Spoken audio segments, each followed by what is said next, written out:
Thank you, everyone. It's a real honour to have so many of you here in the beautiful city of Brisbane for this first ever G20 Leaders Retreat.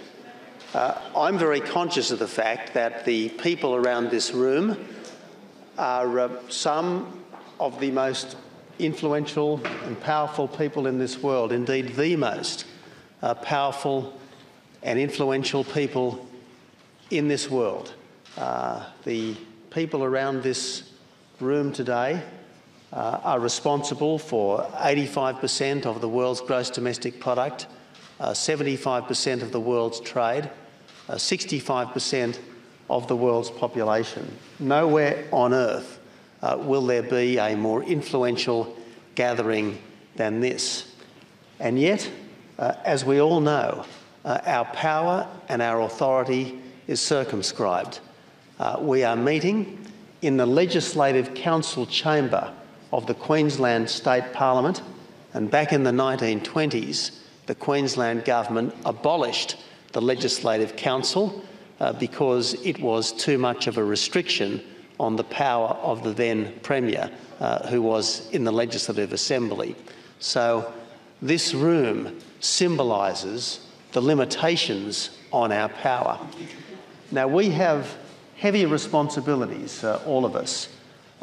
The world is looking to all of us right now to try to demonstrate to an uncertain and at times anxious world that there are people who know what they're doing, that there are people who have a plan for growth and for jobs.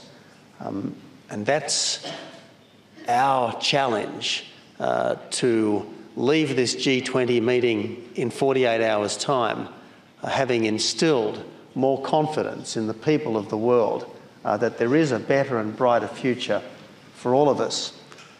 But the limitations of our authority, the clash of policy and politics, the difficulty of trying to put good economics into practice, given the political constraints that we all have, that's what I would like us to be able to discuss very candidly over the next hour and a half, hour and three quarters. We all know what we would like to do, but we all know that there are many constraints on what we can do. And what I hope in the next hour and three quarters we can do is speak candidly and openly amongst ourselves. We may not always be able to agree, but I hope we can at least be open with each other over this time. Obviously, I would like this discussion to focus on the politics of economic reform. That's what I would like the discussion to do, to focus on the politics of economic reform. In the end, though, this is your retreat. It is open to any of you to raise any subject that you wish. The only rules, as far as I'm concerned, are if we can speak from our heart rather than from a script, that would be good. If we could be reasonably concise, 5 minutes please at the most, that would be good. And if we could use first names, that would be good as well, because whatever disagreements we might have, I think it helps if there can at least be personal warmth amongst us. If I could kick off very briefly by saying that when I was elected, my government was elected 14 months ago, I made 4 promises to the Australian people. First, that I would repeal the carbon tax, and that's gone. Second, that I would stop the illegal boats that were coming to our country, and they have, thank God, stopped. Third, that we would start building roads in particular, which had been long neglected in this country. And fourth, I said, I would get the budget under control. Now, I have to say that this has proven massively difficult, because it doesn't matter what spending program you look at, It doesn't matter how wasteful that spending program might appear. There are always some people in the community who vote who love that program very much. So getting the budget under control has proven extremely difficult.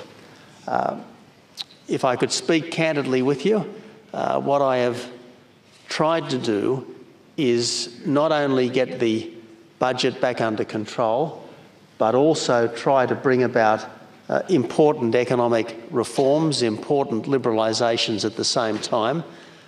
Two issues in particular that I lay before my colleague leaders. We have tried to deregulate higher education, universities, and that's going to mean less central government spending and effectively more fees that students will have to pay. We think that this will free up our universities to be more competitive amongst themselves and more competitive internationally, but students never like to pay more. The other reform that has proven very, very difficult for us is to try to inject more price signals into our health system. For a long time, most Australians who went to see a doctor have been seen at no charge, and we would like to see a $7 co-payment for people who are going to see the doctor. In most countries, this is not unusual. In most countries, this is standard that the doctor can charge a fee, but it is proving to be massively difficult to get this particular reform through the Parliament. I don't have any magic answers to the problems that we face. I think that all we can do is explain the reasons as carefully as we can and to persist for as long as we can with these reforms.